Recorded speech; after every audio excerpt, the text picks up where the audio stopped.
I realize I kind of look like I'm an orphan asking, please sir, may I have some more? But I'm not. And this video is going to be me sharing my solds from eBay for January 1st to January 7th with Moxie's tail and voice randomly being a part of the video. So we're gonna start with eBay because, well, that's the only platform I've been making sales on. My Etsy did get turned back on, as I mentioned before. Poshmark's dead, but I haven't been cross-listing. Still just focusing on eBay as best I can, given my 9-to-5 is trying to murder me. So I sold this Under Armour new with tag sleeve, long sleeve shirt for $15. You're like, but it was new with tag. Yes, it's also size small, and I've had it for almost a year. So when I got the $15 offer, I was like, yes, take it. I also, I think, paid $1 for this at the Air Force retirees house. So perfectly happy with my $10 profit on this sale. This next item is actually, I think I paid 25 to 50 cents for this. This is a vintage denim skirt made in Germany, and it sold for $10, and the buyer paid for padded flat rate shipping. Super happy that this is gone, and I'm glad that this didn't get thrown in the skip, because that's what would have happened to it if I hadn't have bought it. This next item is a vintage Laurel Birch Tapestry purse. I bought this, I believe, for $8, $7 or $8 at an estate sale. So I didn't really make a whole lot on this purse, but I have a weakness for cats, and I didn't want it to get thrown away. So I bought it, and it's gone off to a new home. It actually sold really quickly. It sold within like 2 weeks of me listing it. So if I find this at the bins or at another estate sale for less than what I paid for this one, I will probably still pick it up because these do sell pretty well. This next item is something I've held onto for a while. I found a bunch of ornaments. When you are a Colonial Williamsburg Foundation donor, like I am, you get an ornament when you get a certain level of donation to the foundation, and I do. So I knew what these were, so I guess the Colonial Williamsburg Foundation just donated the extra ones to the restore, and I bought them all for $1 a piece. And I sold this cow one for $4, and the buyer paid for shipping. And you're like, well, why would you do that if it's for the foundation? Because I just donate this money directly to the foundation every year. So I pick them up so I can just have it be a part of my donation every year when I donate to the Colonial Williamsburg Foundation. I do live in, I live and work in the Colonial Williamsburg area. So it's very important to me, and it's very important that it keeps doing its educational thing. This next item I paid $1/4 for at an estate sale. It's a vintage 80s bandana, 22 inches square, really cool pattern. And again, I paid $1/4 for it, and it sold for $10. It sold within a couple of weeks of listing it as well, and the buyer paid for shipping. So I actually got a bunch of these. So I'm kind of excited that this one sold already. And I have a bunch more, and if I bought them all for $1/4 and they all sell for like $10, it's really nice profit. Speaking of really nice profit, this item was free. I'm a huge advocate for telling people what you do if you resell. You know, you don't have to if you're not comfortable with it, but I do. And so the landlord for my partner's house was cleaning out an estate and was like, hey, here's a box of stuff. Let me know if she wants any of it. So I donated what I didn't want and kept some pieces. And this sold and is going all the way to the UK, and they paid $10 and then $5 to ship it to Kentucky, and then like another $15 to have it shipped to the UK. So my guess is that this person is going to rehab it because it was missing like 2 or 3 studs, and then just wear it. I think the person that bought this has a vintage shop, and so they have something or a particular buyer in mind for it. But I didn't want this to get tossed, and I'm so happy that it's gone across the pond to hopefully a great home. This next item is a vintage Otigiri mug, and a buyer paid full price for it, $12.87, and also for shipping. I do like selling Otigiri, and I pick it up every time I get it. This next item is a vintage Acre Hawking piece. You guys know how much I love selling vintage glass and ceramics. Also, I have a serious weakness for coffee mugs, and I think I paid less than $1 for this, and it sold for $5, and the buyer paid for shipping. So when I'm selling these mugs, the buyers are paying sometimes double what the mug is.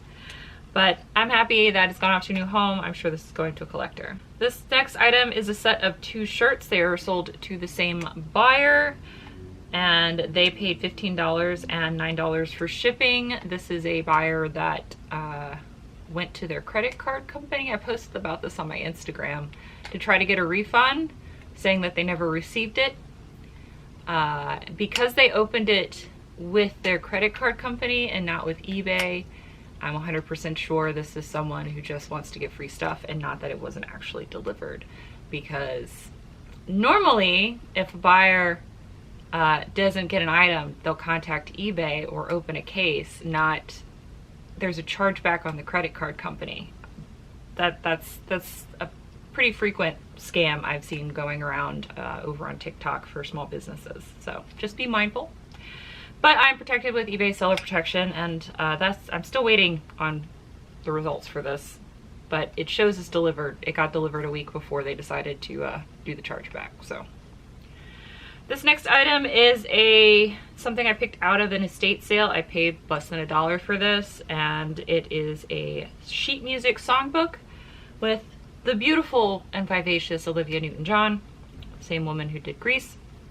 And it sold for $7.90, and the buyer paid for shipping, so I'm glad to save something from getting trashed. Oh look, an actual good sale.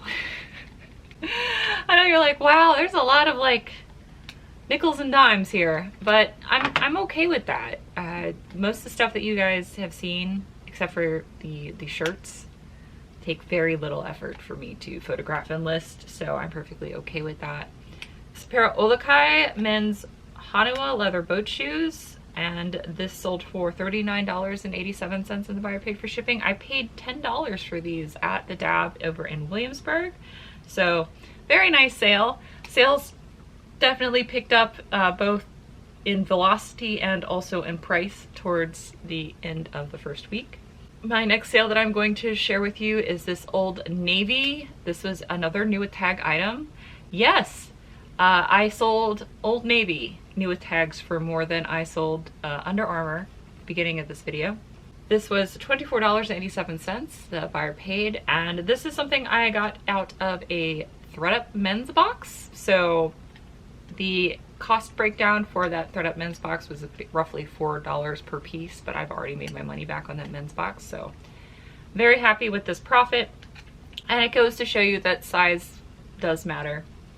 Sorry for those of you that don't think it does, but this was a large, which is why I think I was able to get more for it than the Under Armour piece, despite the fact that you would think that Under Armour would be a stronger brand than Old Navy.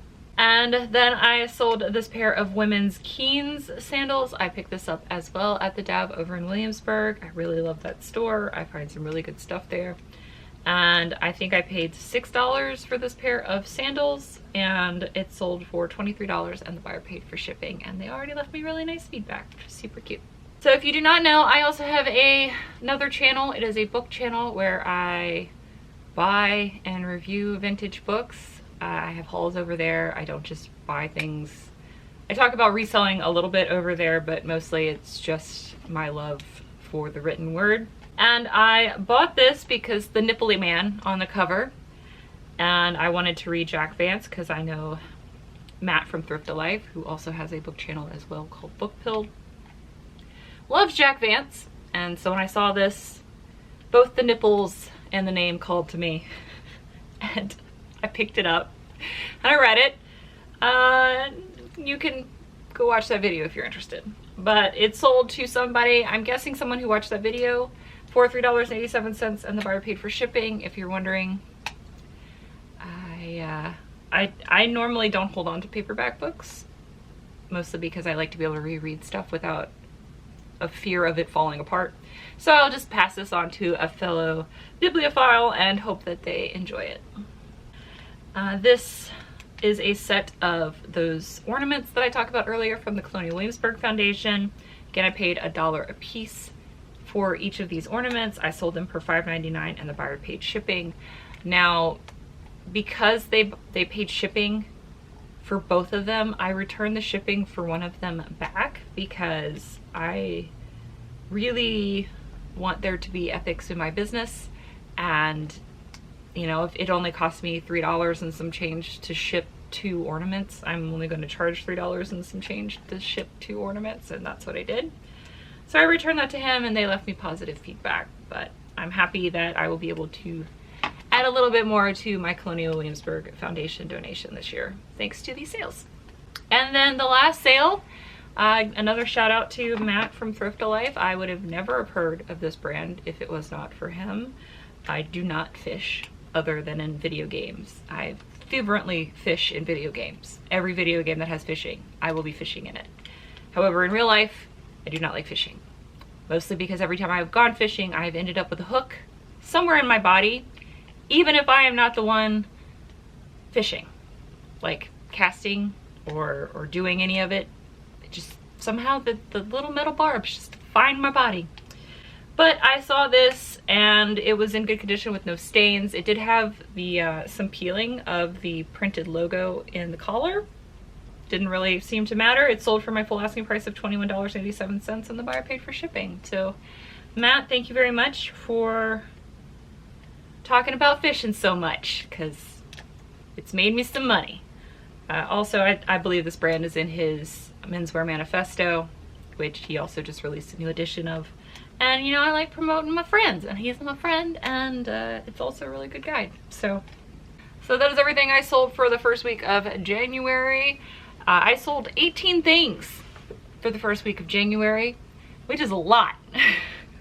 I was pleasantly surprised that I sold 18 things the first week of January, and though some of it was very small, it all added up, and I am very pleased. I do feel like it's because of my new listing strategy. I am listing a whole heck of a lot more than I was before, and hopefully this will just continue going forward. Spoiler alert, it has. So I will see you guys in my next video, and until then, I hope you're having a wonderful day doing whatever it is you're doing. Bye! Bye. I am a big advocate. That's attractive.